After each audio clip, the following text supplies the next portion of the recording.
Hey guys, how's it going? All right, I just want to give you guys a little story about what happened to my car a couple days ago.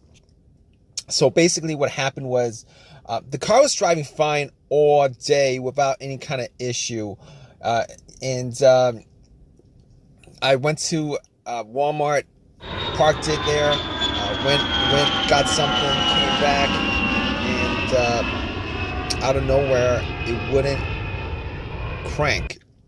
It's the no crank, no start issue that I had. So basically, everything on the dash worked fine. Everything in the car worked fine. There was absolutely no issues at all. The remote worked fine. Was able to get into the car. Radio was blasting. Radio was on. Everything. All right. So basically, I was thinking to myself, probably the battery was the issue. So what I did was I turned on the headlights, went out and checked out the beam, just to give me a gauge on how bright the headlights were. I could probably determine whether the battery was good or not. And the headlights were really bright. So right off the bat, I was thinking if they were that bright, I should at least get like a really slow crank if the battery was kind of low. Regardless, I had to check out where the battery was. I went and checked out where the battery was just to make sure that all the terminals were clean and they were tight. And I noticed that the terminals were a little bit corroded. There was some white bluish stuff on there. So what I did was I took out a bottle of Coke, poured it on the terminals, and was trying to clean it with some paper towels, and was able to clean it pretty good. Now the terminals weren't super tight. I was able to wiggle it out, but they were snug in there, so I knew that it probably wasn't the terminal being loose that was causing the issue. And then after I cleaned it up, popped it back on and tried to start the car. It did the same thing. It wouldn't crank, it wouldn't start. But everything else seemed to be working all right. So at that point, I was thinking to myself, all right, maybe it could be a weak ground wire. If you guys don't know what where the ground wire is, the main ground wire is pretty much the negative terminal, and most of the time it connects to the frame of your car. So I checked it just to make sure there's no corrosion, that it wasn't split or anything like that. There was no issues with it. So what I did after that was, I had a battery pack that I bought a couple of months ago because I had the same situation where I swapped out the battery. I was hoping that it was the battery, even though I swapped it out, considering I could actually just swap it out, at Walmart. So I actually put the battery pack on there. It was at 100%. Tried to start it, and still wouldn't start. So at that point, I knew it was probably not the battery. And even though, I didn't think it was the alternator, I could probably just at that point rule out the alternator, because if it was the alternator, the car would have at least slow cranked, or I would have been able to start it. And then once I took the battery pack off, it would have just died out. So at that point, I was able to rule out a bunch of stuff. I was able to rule out the battery, the ground cable, and the alternator, even though that probably wouldn't have caused the issue. So after going through that, I was thinking to myself, could it be something? Could it be the car's computer ECU? Because I did see a check engine light on my dash, and that check engine light was there. It's been there for a while, and I believe it was for a O2 sensor issue. Now, I did have an OBD2 that I bought from Walmart, and it was a $19 OBD2, one of the cheap ones, and I pretty much hooked it on to my OBD port, and try to make sure that I was actually getting a connection between the car's computer and the car itself. It did scan all the way through. Now I'm pretty sure that that the OBD2 wouldn't actually pick up anything that would cause a no crank, no start situation for the most part, except if if if the car's ECU, the car's computer was, for some reason separated from the car. For what reason, couldn't communicate with the car. But anyway, regardless, I actually plugged it in. It scanned all the way through.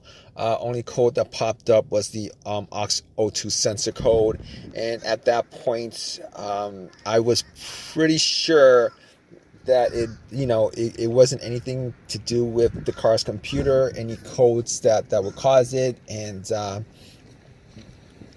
I actually had to move on to I had to move on to some other troubleshooting outside of that, because that wasn't causing the issue. So basically, I got to a couple of things, which were the fuses and the relays, which were highly capable of causing a situation like this. And got to the fuses, checked out all the fuses, just to make sure that none of them were blown. And I was actually looking at them. Now, I didn't have a fuse tester on me. I didn't think it was the fuses.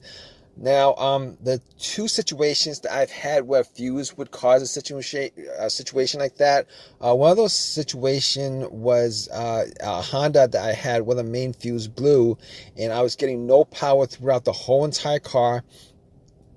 The main fuse was the fuse that connected the battery to the fuse box itself. And that was the previous situation that I have, and I'm pretty sure that wasn't the same situation that I had, so I could rule that out, because I was getting power to everything except it wouldn't start. Now, the other situation I had pertaining to a fuse that caused a no start situation was actually a crank no start situation, and I think one of the fuses actually blew. Then that fuse was connected to the ECU or the fuel pump. And I remember once I changed out that fuse, the car would crank, but it wouldn't stop. Once I changed out that fuse, it was able to start up. So I could rule out those two situations as being, related to a fuse issue that would cause this situation that I had. So,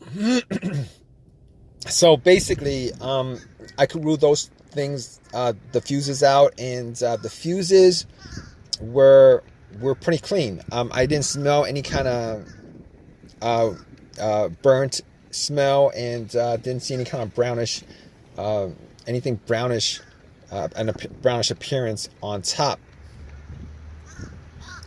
So at that point, I was able to kind of rule out the fuses, not at 100%, but I was able to rule out the fuses for the most part. So basically, at that point, I had a situation where I was maybe, it could have been the relays or the starter. That's what the two situations that came up.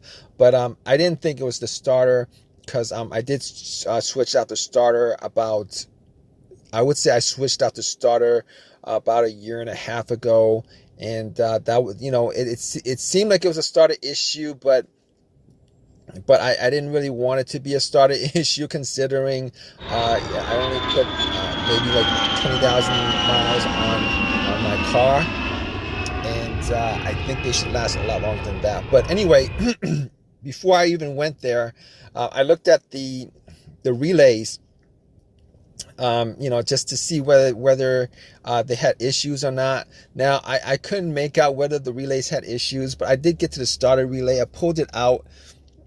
It looked like it was a bit dirty or whatever, but I had some rubbing alcohol, put it on some paper towel, and wiped the connectors, put it back in, try to start it. It really didn't do anything. Didn't change up the situation. So I was thinking, it was a weird situation because it would click every time I would try to start the car. It would click, but it wouldn't crank at all. Normally when it clicks, it normally means that the relay is working, because that's what the relays do when there's electricity going through, that it clicks to connect the connection, to whatever it's relaying the electricity to. But regardless of that, I actually had another relay that I was able to swap out with that, and I actually was looking for another relay with the same, with a similar relay in the box, and I was actually able to find one. And what I did was I took that relay out and I swapped it with the other relay, and I went back and tried to start it, and guess what? Bam! It started up. It worked without a problem. And at that point, I knew that it was the relay that was the problem. All right. So it was a pretty easy fix. I drove to AutoZone, which was within that whole shopping center. Swapped out the relay, and that was like 3 days ago. Haven't had a situation since. I've been driving the car, turning it on, off, for 3 days. Haven't had that situation at all. So just want to give you guys, just gonna give you guys that story of a quick fix that I had of my car. If you guys are in the same situation, you guys watching this video, hopefully you guys have an easy of a fix as I had on my car. You guys have a comment, leave your comment in the comment section. Please give me a thumbs up. Please subscribe.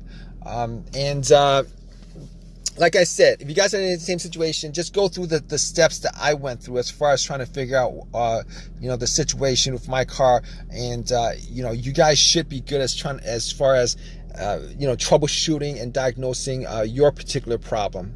Take care, guys.